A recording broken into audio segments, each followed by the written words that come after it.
Hey guys, Ashlane here coming at you today discussing the re-emergence of Barch farming in Clash of Clans. Now on the screen right now are your new hero regen times, starting with Barbarian King, moving to Archer Queen, comparing the old time to the new time. And the reason I'm showing you guys these charts is because this is the main reason that Barch is now more viable maybe than it ever has, especially if you're going to be around your device for a while. Whether you're boosting or you're not boosting, this army could be the best and fastest way to get a lot of loot if you can commit to attacking multiple times within an 1 hour or even longer period. And we'll discuss both options in terms of boosting and not boosting, and I'll talk about what I do when I'm not barching too to complement this strategy. So it's a 16-minute army to cook. It's 4 minutes to cook on boost. You get 3.2 spell slots per raid, and the full spells if you have the spell factory on boost. So that's why it's so viable. So the reason that one of the reasons that Barch was less popular and you couldn't use Barch anymore in the game was because of the hero and spell regen time. When you're using such a light and cheap and fast cooked army, you really need to rely on your heroes more often than not. I prefer Lava Lunian farming when both of my heroes are upgrading, but when my heroes are available and they're actually awake, now with the new hero regeneration time, you can actually use them on every single raid. What I do is I plan a boost session every day. Well, that's my game plan anyway. I did it today for the last 2 hours or so. I've been doing some work in between, so I haven't gotten every raid in, but look at my attack log. Now, none of these raids are these sexy 1 million plus resources or 2 million resource raids. Instead, they're steady and consistent. Everything's around 500,000 with the league bonus or higher combined loot. Maybe 600,000 some of these raids, maybe even 700,000 or more. Like this raid, for example, it's very easy. I've been bringing 1 golem with my Barch armies. Now, the reason I'm doing that is because of the 15-minute timer now, to be honest with you. The timer on the golem, that is. It only takes 15 minutes to cook, and my dark barracks aren't doing anything, and personally, I'm really working and focusing on my defenses and walls, so I don't mind paying the 700 or so dark elixir for the golem, and then I make half of that back on my league bonus because I am farming in Crystal 1. I believe it's a 350 dark elixir bonus as long as I can pick up the win. I do try to pick up the win more often than not. Now let's talk for a second about this golem that I'm using here. Now the reason I'm using a golem is because essentially it's because of the new 15-minute cook timer on that golem. My army takes 16 minutes to cook. My golem takes 15 minutes, so I figured, hey, the dark barracks isn't doing anything. I know a golem can add a really lot of extra versatility in case I'm not finding these collector raids, because not every base is going to be a dead base, and we'll do a live raid in this episode too, just to show you guys what I'm looking for and what I'm not looking for. So right now, I'm not scared to use my heroes. Half the time, I have to be more patient when I'm skipping over bases, but that actually does carry an added benefit with this army, because remember, that 16-minute troop cook time is actually taking place while you're nexting and searching for the perfect base to hit. So essentially, if you can go ahead and put up with the skipping, the nexting, and find a really nice hit like I do, sometimes I'll skip 15 to 20 times looking for a base if I have to, and I know that in the back of my mind, my army might be even ready to go, including heroes. Now is a good time to mention the heroes, right? So my Barbarian King and my Archer Queen, I always boost when I'm barching. Now that's going to make it so that they are available every single raid. No matter what level your heroes are, your heroes will be available within that 16-minute time frame under the new hero regen times that I showed you in the beginning of this episode. So now that you can actually use your heroes and spells during every single raid if you want to. Now I don't use my spells unless I really have to. On this raid, I think I did use a rage and a jump spell just to access that core, because I did want to get that dark elixir and I wanted to get the town hall down, knowing that 1/5 of the loot is in the town hall. Kind of acts as a 5th storage. You guys already know that. So the idea here is that I brought you this replay because I wanted to show that there is some room for versatility with this army, right? So you can rely on, if you're going to bring the golem like I do, you can rely on the golem to help you beef up your attack a little bit and access the core of the base.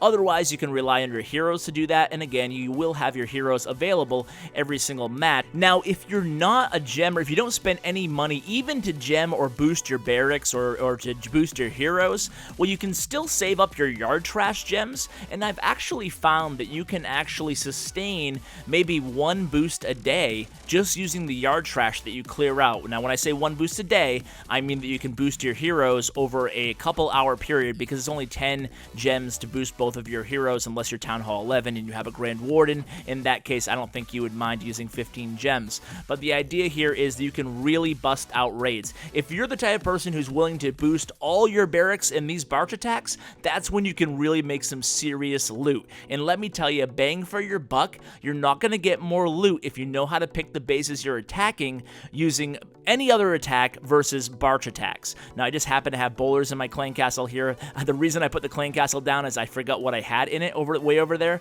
But you can see my technique for barching is usually encompassing around 180 degrees of the base. So I'm covering basically 2 sides of the base with my barbarians and my archers. Now, in this case, I don't have a golem with me, but if I did have a golem, I would cover the 3rd side, or the 3rd 90 degrees. If I'm covering 180 degrees with the Barch, I'll cover a 3rd side with my golem backed up by about 20 to 30 archers. And then the 4th side, if it's a dead base and a collector raid, I'll use my heroes on. So this is a good example that one I just played for you guys of using my heroes on the back end and using Barch for the first 180 to 270 degrees of the base, depending on what the base looks like layout wise.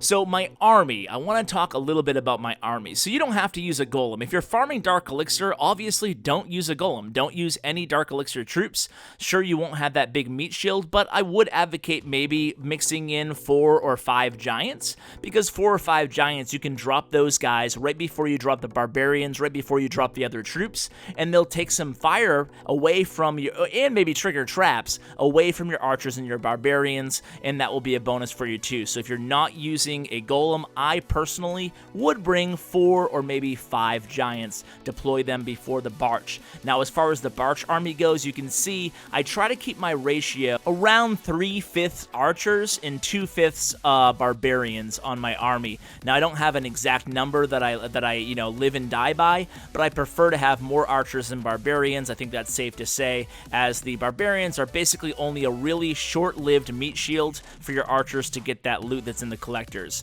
Now, you don't always have to necessarily hit collector bases, but obviously that's what you have the spells for. It gives you that versatility if you do choose to hit a more fortified base. Now, I personally like to boost my spell factory too. That way I always have spells ready to go if I need them. You can see I prefer 2 rage spells and 2 jump spells on my Barch armies. That's just me, but I've always preferred rage and jump.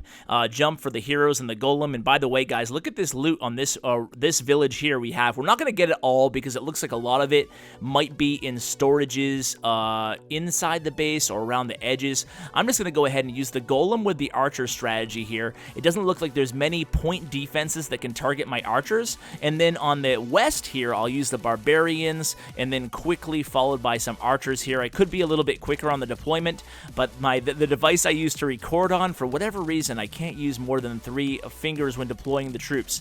But it's okay, and we're still going to get most of this loot, hopefully, here. So the archers are finally starting to dig into those collectors. I'm going to rely heavily on my heroes here. I haven't dropped them yet. Going to wait to see how much cleanup I need to do here with the archers. And this is exactly what a Barch raid is all about, right? You're not going to get every single time, you're not going to get 100% of the loot, unless you're going to bully a Town Hall 8.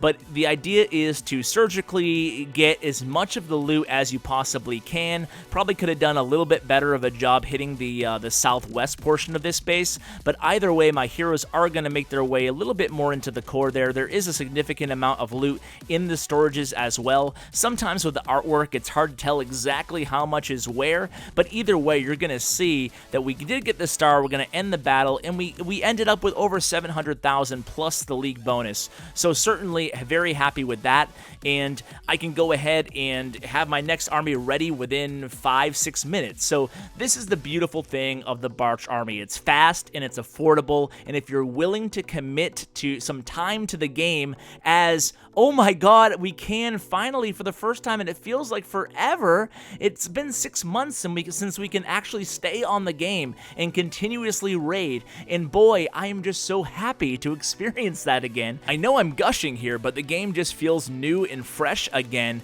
Obviously, there's much more on the way that needs to be added competitively to the game. I'm not whitewashing the entire last few months of Clash of Clans and saying that everything is perfect, but boy, this is a step in the right direction. Hope you guys agree with me. Either way, thank you so much for spending some of your day with me, and as always, take care, guys. We don't play for fame, we don't play for cash. We just play for the glory and the crash of the ash.